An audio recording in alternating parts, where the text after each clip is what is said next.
How to back up files to OneDrive automatically. If you have been using the OneDrive application and wondering on how to back up files on it, don't worry. In this video, I will show you how to do it. So let's get started. First of all, open the OneDrive application. Just like this. After opening it, you will find something like this on your home screen.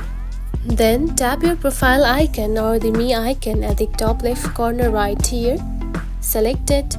Then here you can find Settings option. Tap on it. Then go to Camera Backup right here. Tap on it. Now simply toggle Camera Upload and turn it on right here.